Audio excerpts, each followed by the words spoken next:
This is a Lip Media podcast. You're listening to All the Shit I've Learned Abroad. I'm Andrea Gillis. And I'm Steph Page. We're two Canadian expats now living in Australia and the UK. Between the two of us, we've been through the ringer in our travels, experiencing missed flights, volcanic eruptions, and even a terrorist attack. It's not all that extreme, though. We've also experienced heartwarming, life-changing moments and met amazing people along the way. So kick back and listen to all the shit I've learned abroad. Welcome to another episode of All the Shit I've Learned Abroad. I'm Andrea. And I'm Stephanie. Hey, Steph. We haven't spoken in a while. It feels like it's been forever. You've been away. I've been blowing up your phone, waiting for attention, and I'm finally getting it. Steph is so needy it's funny because we live into opposite ends of the world, but as soon as I'm like away on vacation somewhere, Steph is just so needy. Like she needs to talk to me all the time. What are you doing? What are you doing? Where are you? Yeah. And I'm like, I'm busy. But no, this trip was, so I went home to Canada to see my family for a week. And then I was in New York for a few days for work. So I was super busy. I had like 100 missed calls from Steph while I was there. It's fine. So here we are. This is the first time we've spoken. Steph, you're okay? Are you feeling better now that we're... I've been a little melancholic without you, but I'm doing okay now. Oh, good. And yeah, my trip was great, minus the fact that when I got back to London, my baggage didn't make it. Yay! So we're not going to do an episode on lost baggage today because at this point, my bag is still lost in the abyss somewhere. The airline has no idea where it is. They're like, it's probably in New York, but it might be in London. I'm like, well... That's not very helpful. So until this gets resolved, I really have no tips or advice to offer anyone. You know, there's some, the one thing everyone that I told this happened to, everyone's response was the same thing. They were like, content for the podcast. Yeah. So we're trying to... Bright side, silver lining. Yeah, exactly. So we'll follow up maybe in the next week or two. I mean, who knows with this airline? It might be 2 months. I don't know. Maybe I'll never get my shit back. I feel like it'll be an amalgamation of things we've talked about. There'll be a little bit of lost baggage. There'll be a little bit of insurance coming into play. Yes. I mean, thankfully I got insurance. I think if you followed Baggage 101, they should be able to find your bag. Like, I'm sure it's a unique bag. You've got your name on it. Yeah. Well, you'd think people like Steph and I being quote-unquote expertise travelers, you would think that I would have had a unique-looking bag, maybe my name tag and, like, return address on it. I don't. Mine is just a generic black suitcase. And oh, no. I didn't have my name on it. I don't know why I don't have, like, a little tag. But I don't. Why? I smell a Christmas present. Yeah. Maybe I should have opted. It's funny because my bag, I bought it last year and I could have opted for the bright pink one. Yeah. But Steph, you know me. I'm not a pink girl. I would have done that 100%. Well, yeah, but that's you. Anyways. So we'll see. My bag is, we don't know where it is. But you know what? This is just stressing me out talking about it. So let's talk about the good stuff. Some good news. So... for those of you that follow us on social media, you would have seen in the last week we did a little post. And for those of you that don't follow us on social media, please go follow us on social media. Steph, yes, all our accounts. You can find us by searching Shit Abroad Pod. Yes, we're on everything. But we could officially announce last week that we are now part of Lip Media. Lip Media is a community network of podcasts by women and members of the LGBT plus community, and we could not be more excited to be part of the Lip Media family. You guys should definitely check them out. There's some really great podcasts that are part of this network. Yeah, some of my favorite podcasts. They got Deviant Women, whom I love those girls. Mm-hmm. They got The Gays Are Revolting, Word of the Gay. So many good podcasts that'll really, all of them are so funny. I love them. Yeah, they're really good. And yeah, again, just some really amazing talent on there. And yeah, we're just so excited to be part of this great network. So yeah, that's the good news. Yes, shout out Lip Media. So, jumping into this week's episode, I thought we've done a lot of episodes on things we've learned, and I guess this kind of ties into that. But this week I really wanted to do the things we wish we knew before we started traveling ever. So Yes. neither of us have reviewed our list we came up with the other one, so we don't know where this is going. So maybe we'll get a little bit heavy and serious. Maybe it'll be a little lighthearted. Who knows? But Who knows? Yeah, we've just come up with kind of a random list of, as Steph said, things we wish we knew. Looking back in hindsight. Steph, I'm going to let you start. This was Steph's idea. So I wish I knew expensive countries versus inexpensive countries. Because when I started traveling, I went to all the standard destinations. I think I started with like London, Dublin, Paris, all the most expensive countries to travel to. Yeah, for those of you that have never been to London or Paris, I mean, I would even say Paris is more expensive than London now, but it's expensive. Things cost a lot more, especially if you're converting, your dollar to the pound or dollar to the euro, whatever. It can really add up how much you're spending. And they really set the standard for me on how expensive I thought it was to travel.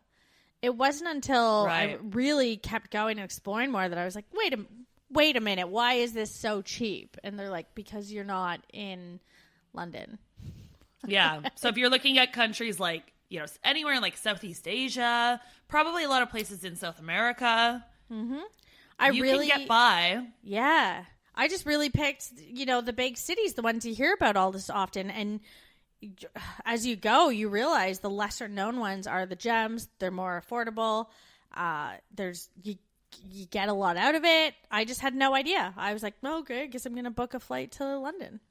Yeah. Well, and you could even say, like, in the UK, London is really expensive. But once you start getting outside of London, and the big comparison everyone always does here is the cost of a pint, right? So in London, you're looking at like £5 or £6 for a pint. Mm-hmm. If you start going out to like the beautiful English countryside and some of these smaller towns and you go to some of the pubs there, like a pint is like £2-3. But that's, goes to show you don't have to go to the big cities. You can still visit England, or I don't know what's in like even France. I'm sure there's places that are not as expensive but as you said, the big cities, the ones that are the checklists on everyone's bucket list, they're pricey. They're really pricey. Yeah, I just had no idea, and I had no idea that the cheap places existed.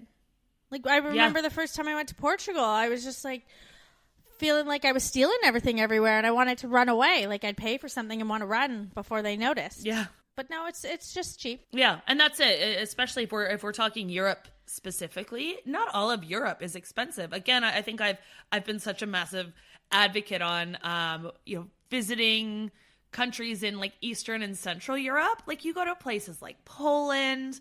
I went to Slovakia this year. It is cheap as shit when you're over there. Like food, drink costs nothing. You can definitely get by on a very small budget. So, I guess if you're looking just to visit Europe and you are on a budget, maybe you can avoid London and Paris and all those hot spots. I guess they're just the hot travel spots, right? Yeah, and I mean, they're hubs to fly into, so it's certainly easier to stay where you land because these smaller places require that next step to get there. But I guess I wish I knew to take that next step. I was really baby stepping into travel and solo travel and being comfortable. But I mean, I would have been fine if I dove in head first, really.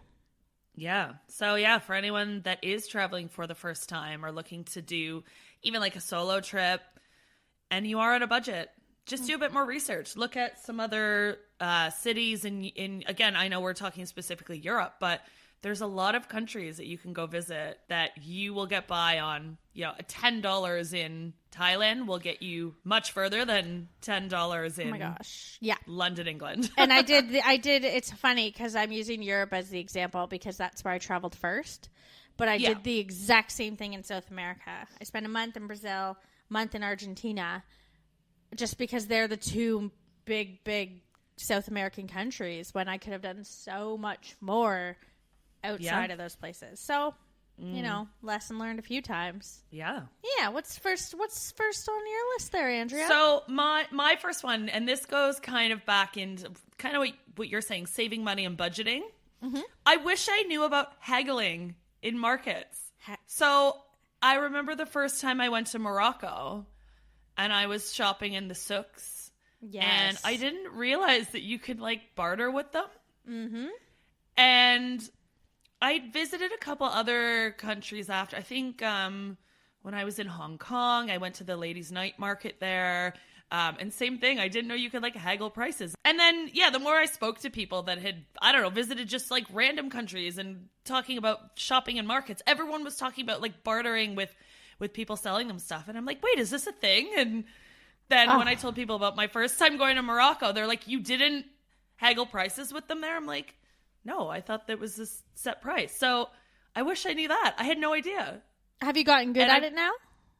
Oh, definitely. It's to the point now where like I'll go into the market. And I think, Steph, you and I have talked about this before, but like I'll start haggling a price down. And when I convert what that actually equates to in like pounds or dollars, it's like nothing. Yeah. But it's just I don't know, the It's like, I almost find haggling is like an art or a dance. Like, yeah. Some people are really good at it. I'm terrible. Like, every single vendor in the world looks at me and they're like, this bitch will pay full price.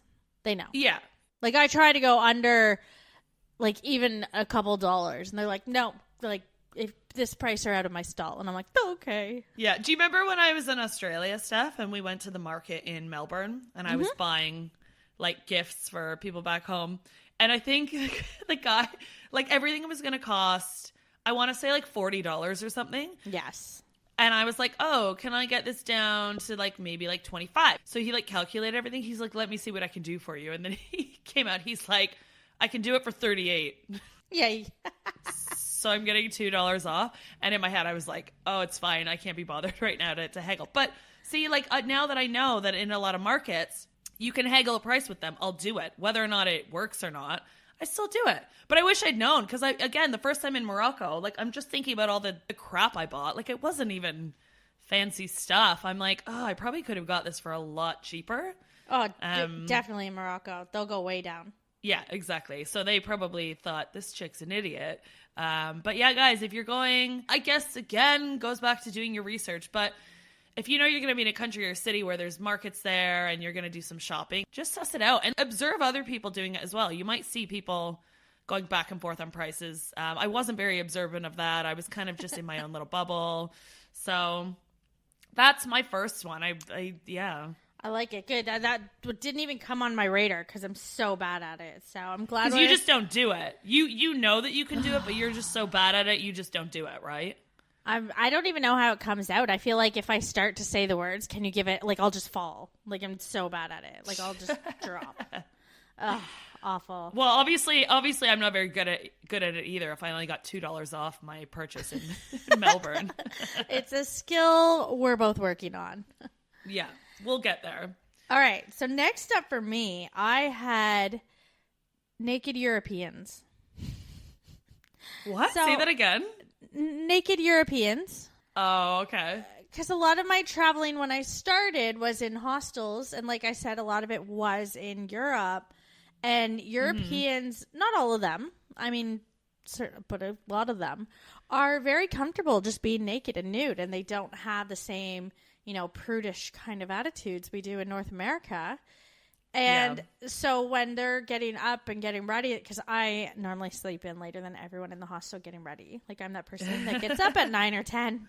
And they'll go shower, they'll walk back, they'll be butt naked in the room, leg up on the bed, putting their body lotion on, taking their time, next leg, and they'll just be butt naked for like 20 minutes beside your bunk bed.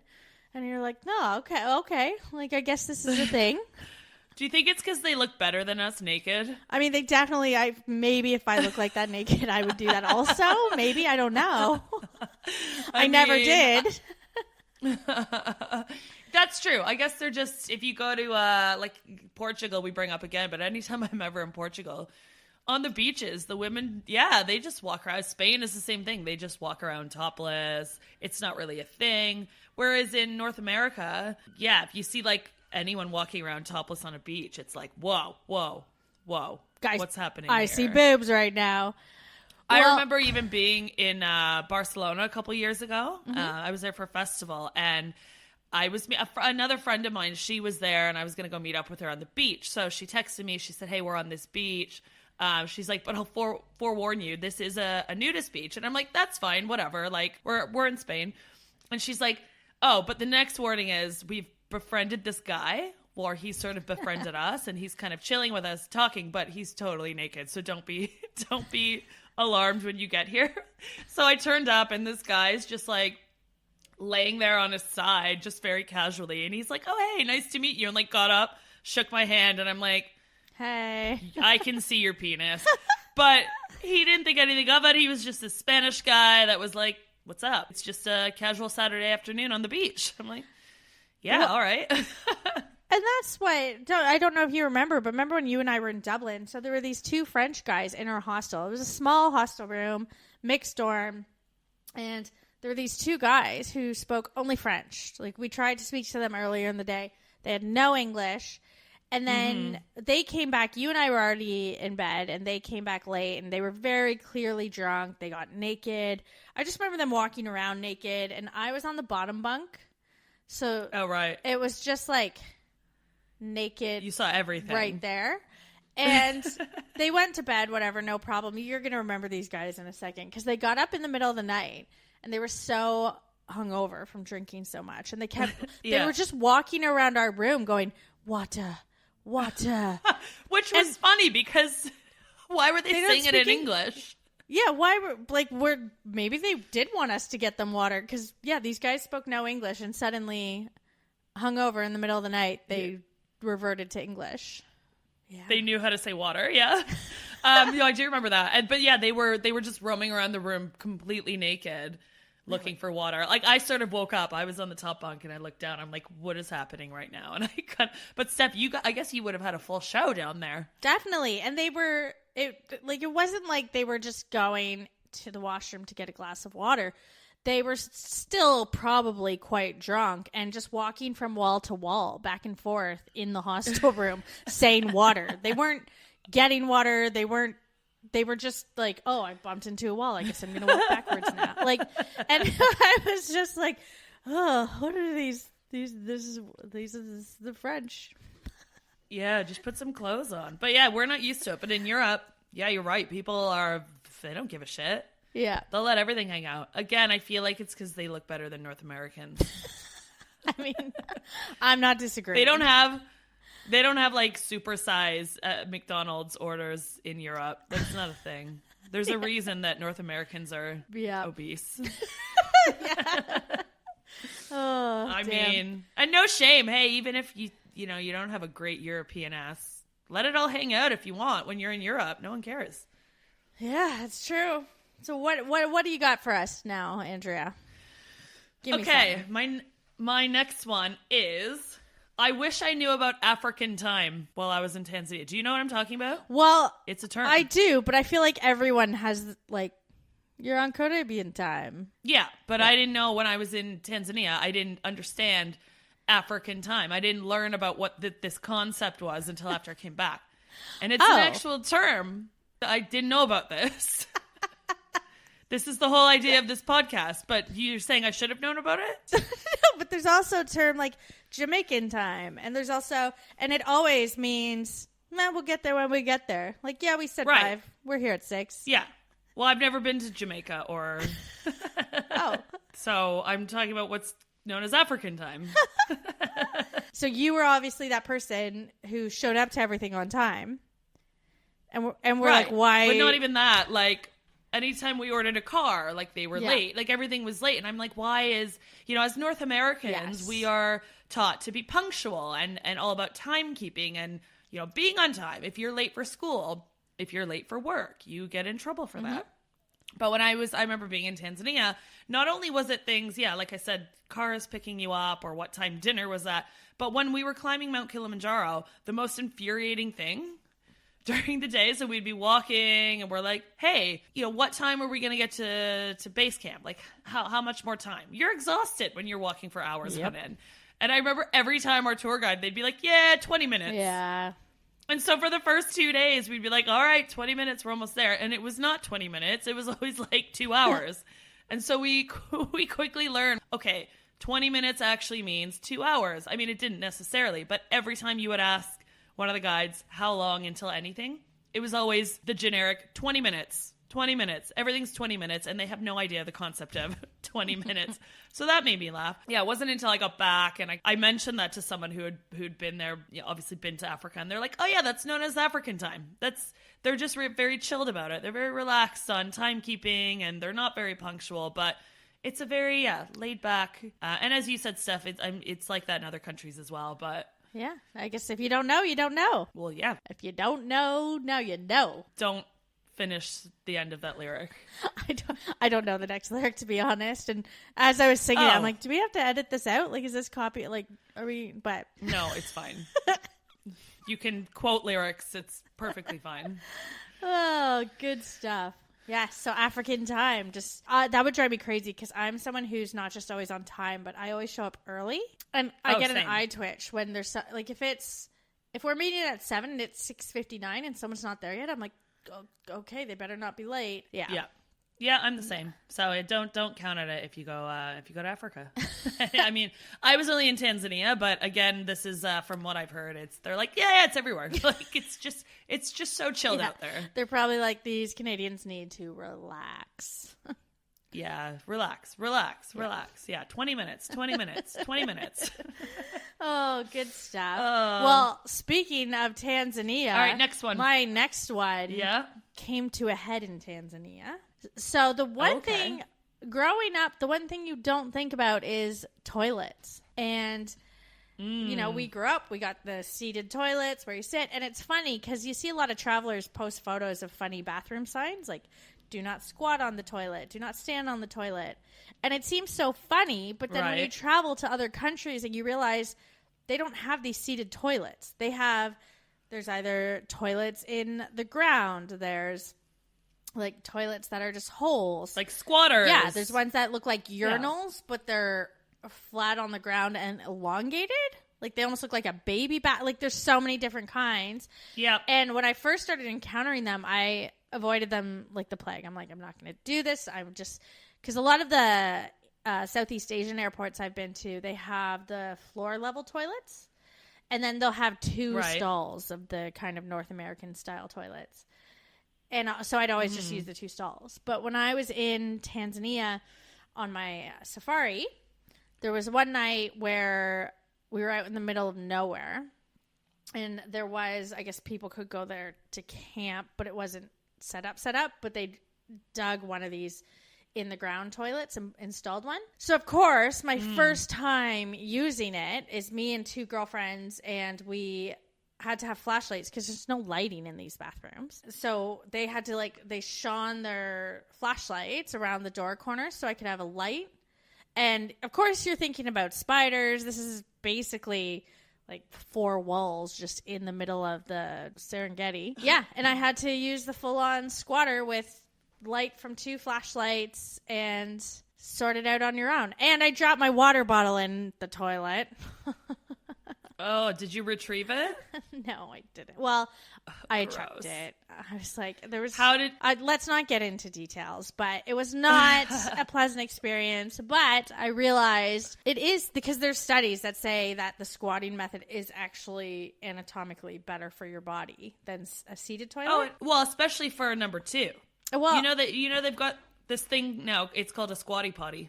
Oh, do you know what that is? No. You can buy them for like your bathroom at home, and it's basically a little stool that props your legs up to the perfect angle, as you would be when you're like pooping in a squatter. Yeah.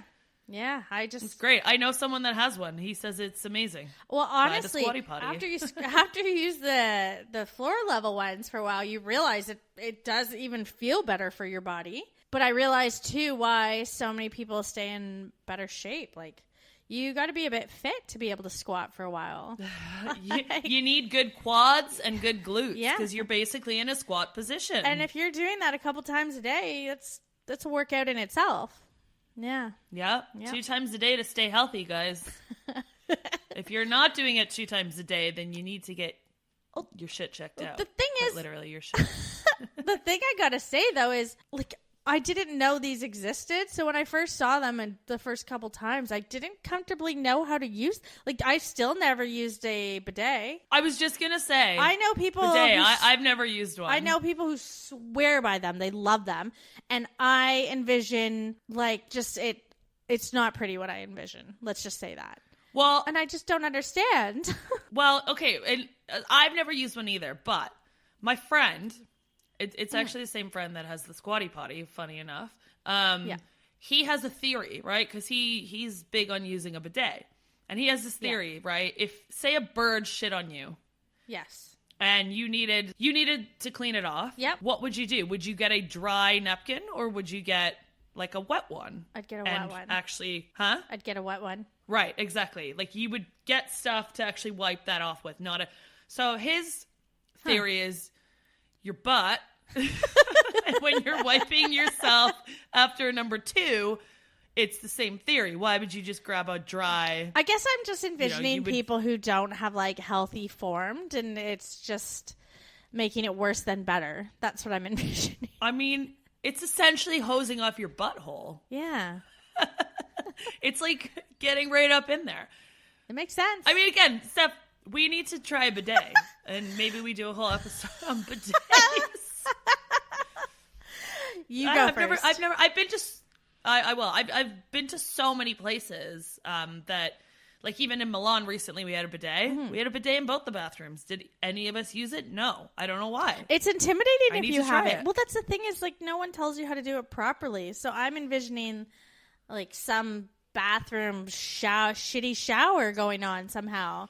Like, I know that's probably not logical, but... Steph, do you remember we had a friend growing up and her grandma had a bidet? No, I didn't know she had a bidet. Her grandma had a bidet in the bathroom.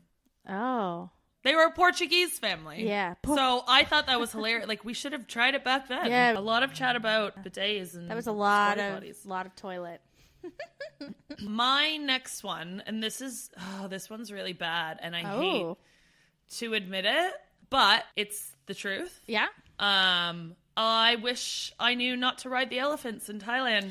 Oh, you know what? I think so many people, as we're becoming more socially aware of so many things, would say the exact same thing. So, yep. Don't dwell. I know. It's one of those really awful ones so when I first went to Thailand, I went to what I was told was an elephant sanctuary. And, we went and got to feed them and bathe them and everything. And then we took rides on them.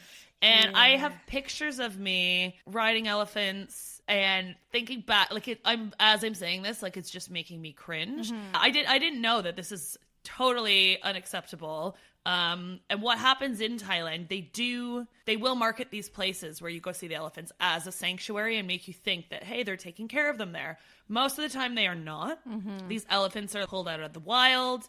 I mean, I should have known the place we went as well. Like the elephants, most of them were chained up by their feet.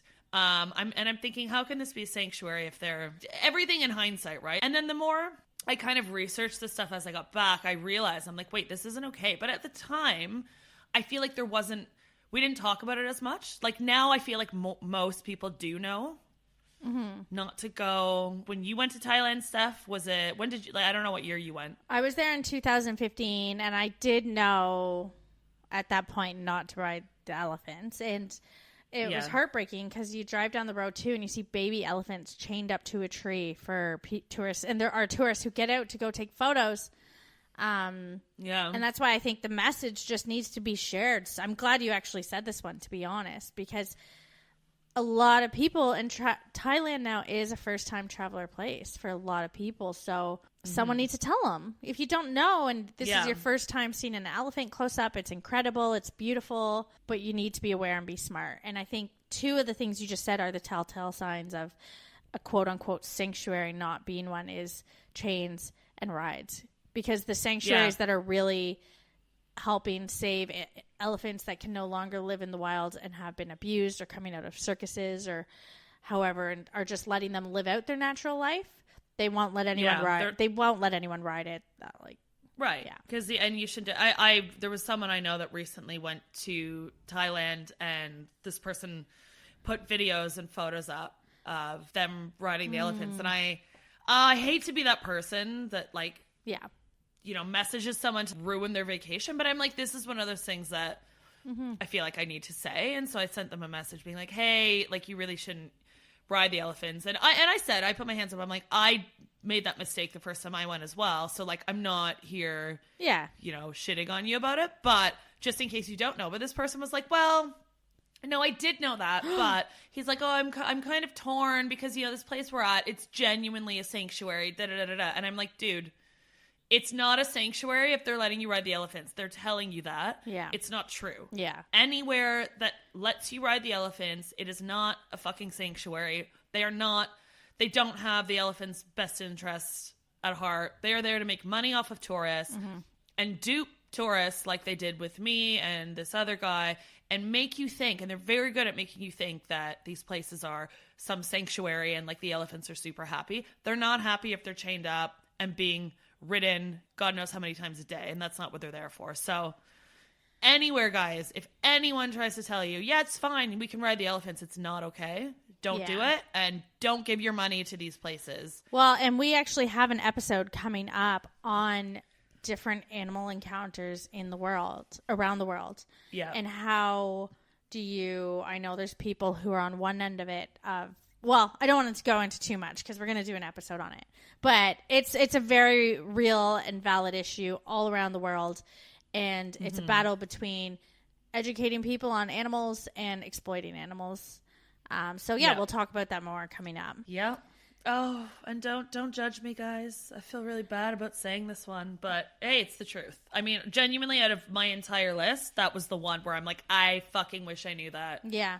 More than any of these other things before I went, and now I know. Well, I mean, tourists are becoming more socially aware, so that's a good thing. I mean, these animals have been exploited for centuries, and we're seeing a shift, so that's a good thing. Call people out for it as well, like I did. Yeah, I feel like you need to do it. Some people don't know, and you don't need to call them out in a shitty way. Yeah. You could be like, hey, I don't know if you know this, but... Well, my final one, not as... it's a little heavy, but in a different way, was the one thing I wish I knew is why I'm traveling.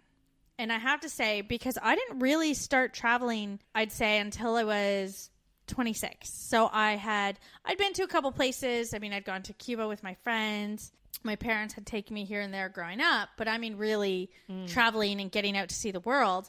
Because up until I was 26, I was in a relationship and didn't really go almost anywhere. And then suddenly it was like I had this newfound freedom and I wanted to go everywhere. And once you were free. Yeah.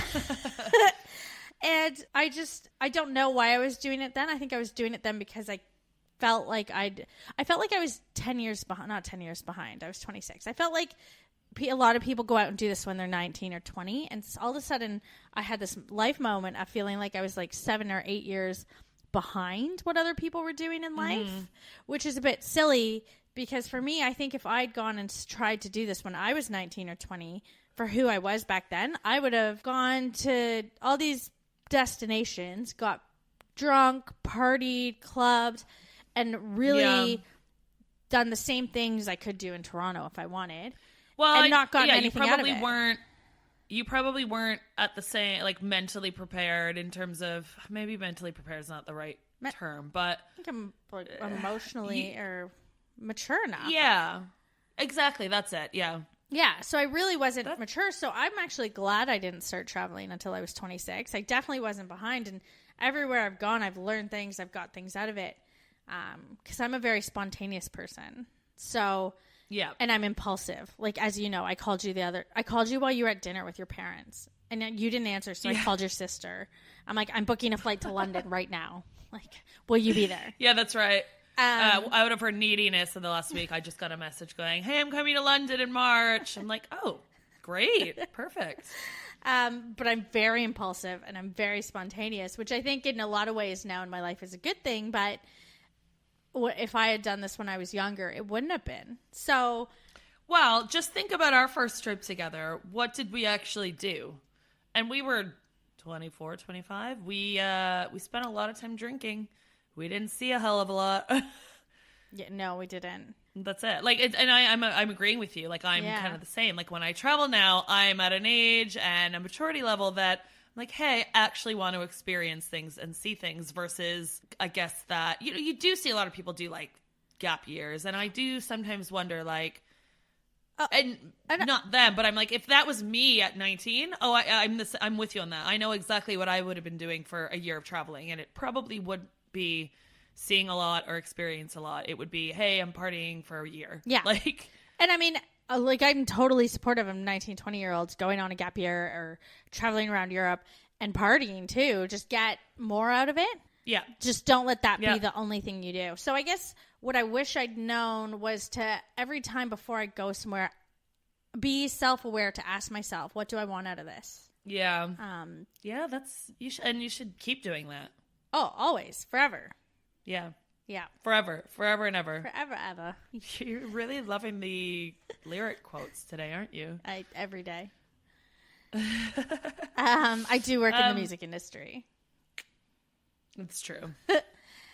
Yeah, so I guess, and that's kind of it, which I think is a good question for anyone to ask anytime they're going anywhere, to just, really, what do you want to get out of it? Like, obviously, you and I always go out and have, like, wine nights, and I was thinking when you were here, one of our best nights was in Robe, South Australia, where, to be honest, that was the one place we went where there wasn't much to do. But, I mean, that was you and I catching up, too, and it was lovely. Yeah, you could do a mix. Yeah. You can experience loads and then still drink a fuckload of wine like we did. Yeah, so that's actually what I wrote down. Those were my 4 key when I was brainstorming things I wish I knew. That was it. Yeah. I mean, there's so many others. I feel like, again, we can definitely do a few more episodes on this. Always. Because it's very hard to fit in. Again, hindsight is a beautiful thing. And I have so many examples of, hey, I wish I knew this. I wish sometimes there's things I do already know and I just don't act on them. Like putting a name tag on my suitcase that's now lost. In New York. We've come full circle. And with that, I feel it is time to bid everyone adieu. Yep. Let us know, guys, if you have anything you wish you knew before you traveled. Definitely. What are some of the life lessons that you've had to maybe learn the hard way on your travels? Sweet. Yeah, definitely hit us up. As we mentioned, Shit Abroad Pod on all the main social medias. We want to hear from you. If you have any requests, let us know. Great. Thanks for listening. Later. All the Shit I've Learned Abroad is a travel podcast focused on anything and everything related to travel. You can listen to us on multiple platforms, from iTunes to Google Play Music and more. And with that, please, if you have a chance, give us a 5-star review on iTunes or whatever platform you listen on. That drives us up the charts and really, really helps us out. Want to support us on Patreon? Find us over at Shit I've Learned Abroad Pod. Donations start as low as just $1. Also, if you could follow us on Twitter and Instagram at Shit Abroad Pod, and Facebook by searching all the Shit I've Learned Abroad. Thanks so much for listening.